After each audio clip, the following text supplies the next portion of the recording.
The millionaire's baby wouldn't stop crying on the bed until a poor black maid did the unthinkable. A millionaire's newborn screamed every night. Doctors found nothing. 3 nannies quit. But when a poor black maid in her crisp uniform lifted the corner of that luxury mattress, she discovered a nightmare crawling beneath. Thousands of maggots feasting on decay. What she did next exposed a secret that shattered a family's perfect image forever.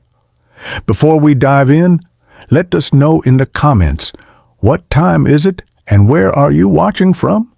Let's start. The baby's screams echoed through the marble hallways of the Whitmore mansion at 3 in the morning. Again.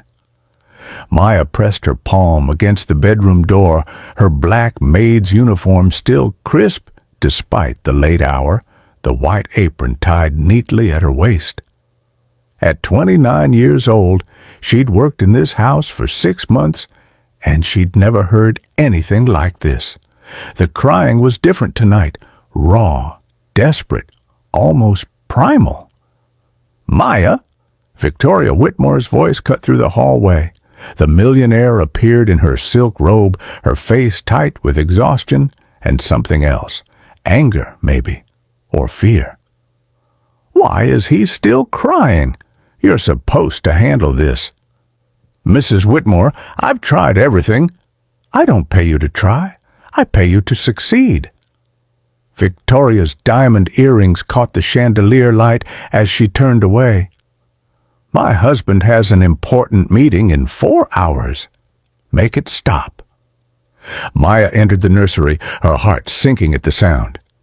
Little James, just 3 weeks old, lay in his gold-framed crib, his tiny face purple with distress.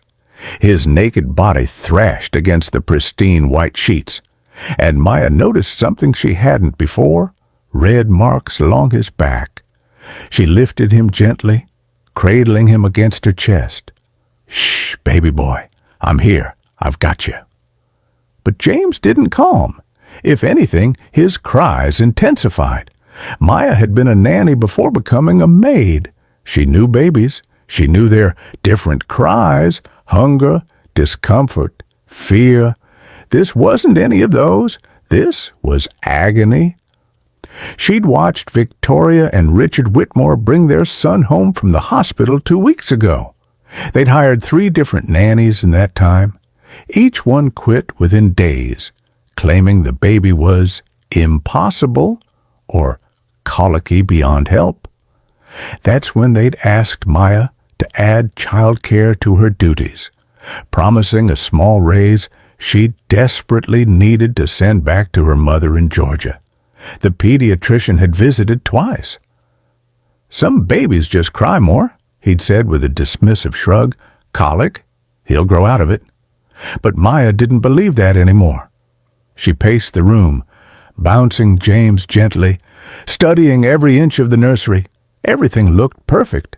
Expensive organic crib sheets, a state-of-the-art baby monitor, temperature-controlled room.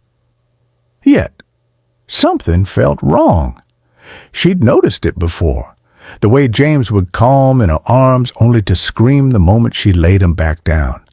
Not just fussy, terrified. "What is it, sweetheart?" she whispered, tears forming in her eyes. "What's hurting you?" James's crying had woken her every night this week. She'd stumbled from her small room in the staff quarters, exhausted, to find Victoria or Richard at her door with the same demand. Fix it. Tonight, she made a decision. She laid James gently on the changing table, examining him carefully. The red marks on his back were more pronounced now, small, irritated welts that looked almost like bites. Her stomach turned. She returned to the crib, leaning over to look more closely at the mattress. The sheets were fresh. She'd changed them herself that morning, but as she pressed her hand down, she felt something, a dampness, a slight give that shouldn't be there in a new mattress. Maya glanced at the door. The hallway was quiet. Victoria had gone back to her master suite on the other side of the mansion. She reached down and lifted the corner of the fitted sheet. At first, she thought she was seeing shadows. Then her eyes adjusted, and the truth crashed into her like a physical blow. The mattress wasn't just damp, it was rotting, and it was alive. Hundreds, no, thousands of maggots writhed across the surface, burrowing into dark, decomposing patches. The padding had deteriorated into something black and fetid, and among the decay she could see the outlines of what looked like dead insects, mold, and something else she couldn't identify. Maya's hand flew to her mouth. She staggered backward, James still on the changing table, and pulled the sheet back further. The entire mattress was infested. Her mind reeled. How? How could this happen in a mansion worth $12 million?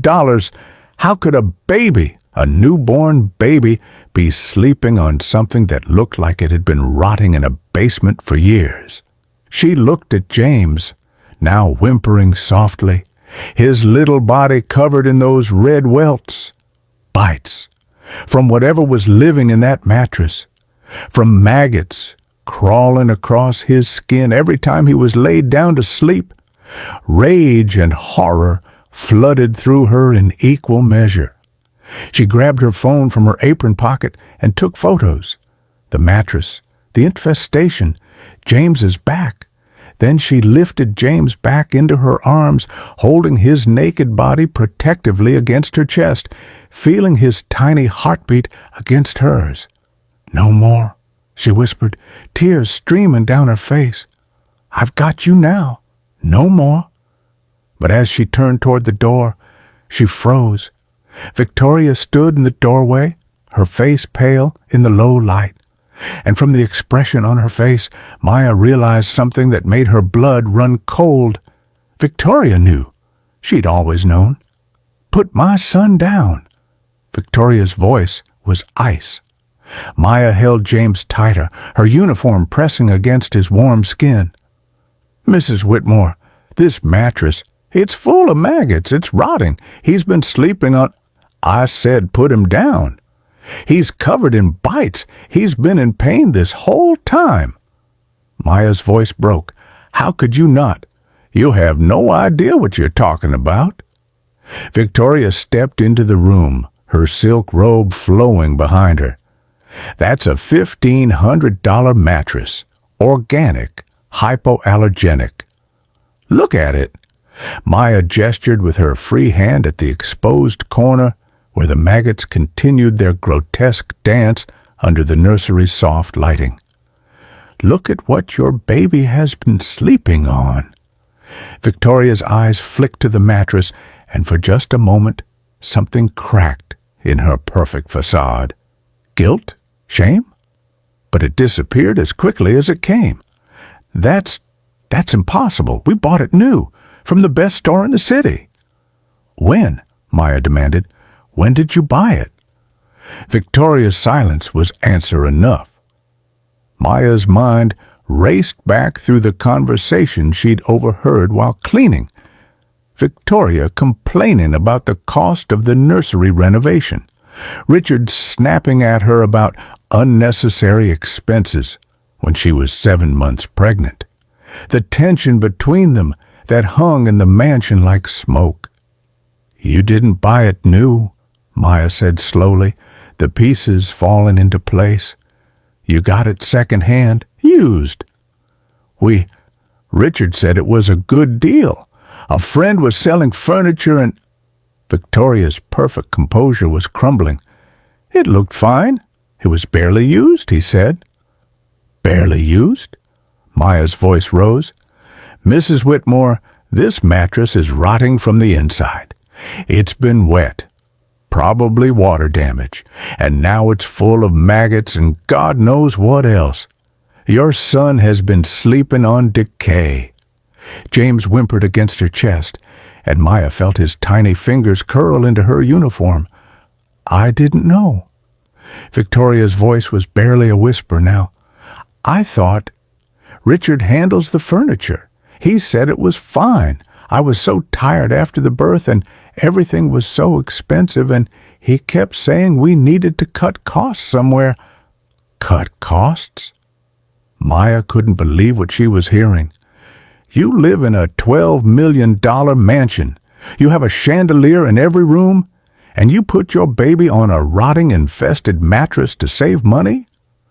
Victoria's face hardened again. Watch your tone. You're the maid.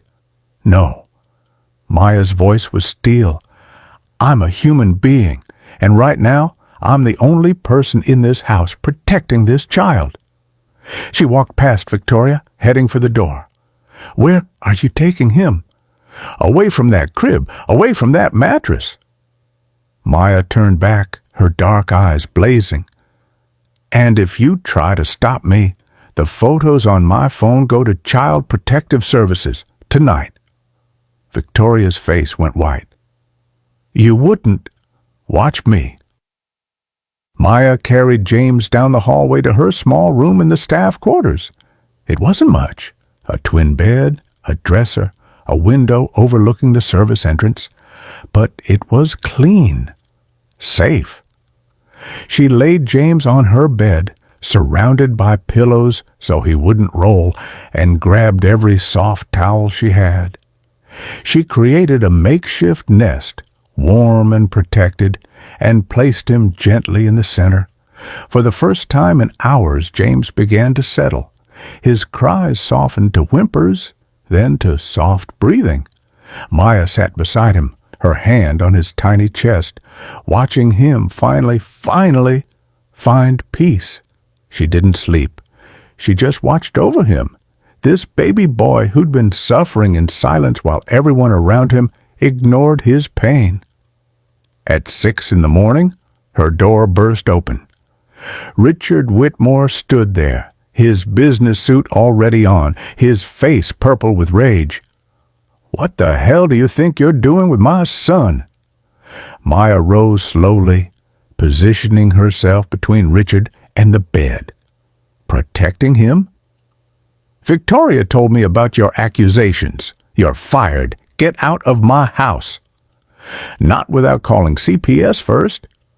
Richard's expression shifted from anger to something more calculating. You're a maid from Georgia with no family here and no resources. You think anyone will believe you over us, over a family like ours? I have photos, and I have 3 weeks of documented reports about your son's colic that every doctor dismissed. Maya pulled out her phone.